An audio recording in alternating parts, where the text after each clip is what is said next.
Remember, another very, very interesting point is to blame people for having done magic just because you are sick. And this is also from the devil. It is impossible for us to tell who has done what unless and until we seek the help of the devil himself.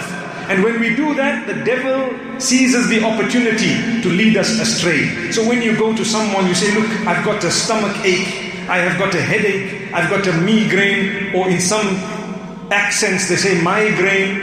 I don't know, it might be your grain or my grain, Allah knows better.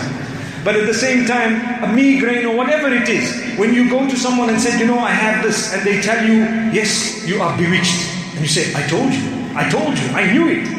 Why? 99% of the time it is to do with a medical problem, a disease or a sickness that is well explained. Someone can explain it to you very easily. But people come and say, someone did magic on you. You say, right, I want to know who did it. Your sister-in-law. Astaghfirullah. Your mother-in-law, your daughter-in-law. You hear the term in-law coming in. Sometimes your sister, sometimes someone else. All this is from the devil. Don't believe it. Sort out your sickness. Don't worry about who did what. Because that is all a lie. 99.9% of the times it is a lie. Those people you are accusing are absolutely innocent. They will take away all your salah and your zakah and your hajj and your tilawah and your sawm and all the other acts of worship because you accused them. Imagine if someone had to accuse you and say, you did black magic on me, and you did not do anything. You are so helpless, you just raise your hands to Allah and say, oh Allah, help me, protect me, oh Allah. Some people don't only say, oh Allah, help me, oh Allah, destroy this person who's accusing me. And the hadith says, اتق دعوة المظلوم فإنه ليس بينها وبين الله حجاب. Be careful of a supplication made against you by the one whom you have oppressed. For indeed there is no hijab between that dua and Allah. There is no curtain, no barrier. That dua will be accepted when you have accused someone, when you have harmed someone, and then they say, oh Allah, destroy this person. Trust me, you will be destroyed. May Allah never do that to us. This is why rather remain silent. Stop blaming people. Learn to protect yourself by reading the surahs of protection. May Allah subhanahu wa ta'ala grant us a beautiful understanding. So we save ourselves from the clutches of the devil. We save our iman. We save ourselves from our acts of worship being given to other people by merely accusing them. It sounds light on the tongue, isn't it? You just accuse someone, hey, you did magic on me. Why are you looking at me like that? Don't worry, I'm not being serious. You can look, it's okay. But that's what people say. Look, he's looking at me. Look at the eye. The eyes are rolling. This is happening. Yes, this person, I knew it, and so on. May Allah subhanahu wa ta'ala protect us from the devil. These are whispers of the devil. Similarly, this is the house of Allah. It is my duty and yours to realize and recognize that this house is Allah's house. Everyone is welcome here. The young, the old, the black, the white, the yellow, the green and the purple. May Allah subhanahu wa ta'ala grant us ease. I see they're laughing at purple. Purple means here in Bosman someone's punched you. You still come into the masjid with a purple face. May Allah subhanahu wa ta'ala grant us goodness. May that never ever happen. Ameen.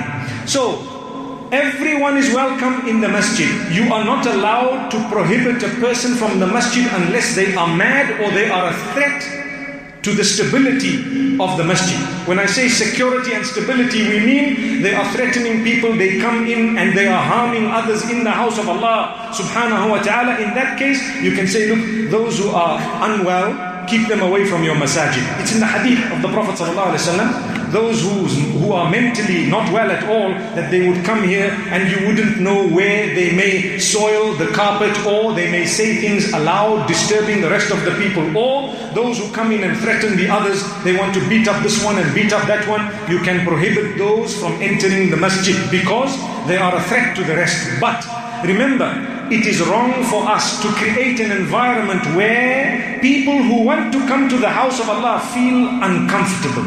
They feel uncomfortable. We spoke about this on Jumu'ah. And I'm repeating it again because Allah says in verse number 114 of Surah Al-Baqarah, وَمَنْ أَظْلَمُ مِمَّنْ مَنَعَ مَسَاجِدَ اللَّهِ أَنْ يُذْكَرَ فِيهَا اسْمُهُ وَسَعَى فِي خَرَابِهَا.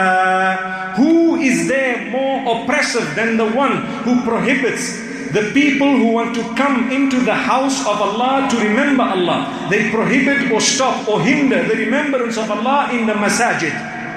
And they actively try to destroy the infrastructure of the masjid. When you come in the house of Allah, make sure you are not the one who litters the house of Allah. You are not the one who drops water, for example, or who dirties the wall, or who messes, for example, when it comes to the toilets or the place of making wudu and so on, the place of ablution. You should not be a person who messes up that which belongs to Allah subhanahu wa ta'ala. You shouldn't. You should be a person who enters the house of Allah. You look after the house. If anything is wrong, you want to fix it, you want to repair it, you want to do something, obviously with the permission of those who are in authority. You need to know that. You do not just come and do what you want. No. There has to be some form of authority. May Allah subhanahu wa ta'ala grant us an understanding. So this is a warning. Why is this a warning? Because if we were to make others uncomfortable in the house of Allah subhanahu wa ta'ala, how would you want them to gain closeness to Allah? Allah will drive you away from His mercy when you are merciless towards others. لا يرحم الله من لا يرحم الناس. Allah does not have mercy upon those who don't have mercy upon fellow human beings. So remember this. You want the mercy of Allah, be merciful to others. You want Allah to be kind to you, be kind to others. Save yourselves from losing the mercy of Allah subhanahu wa ta'ala.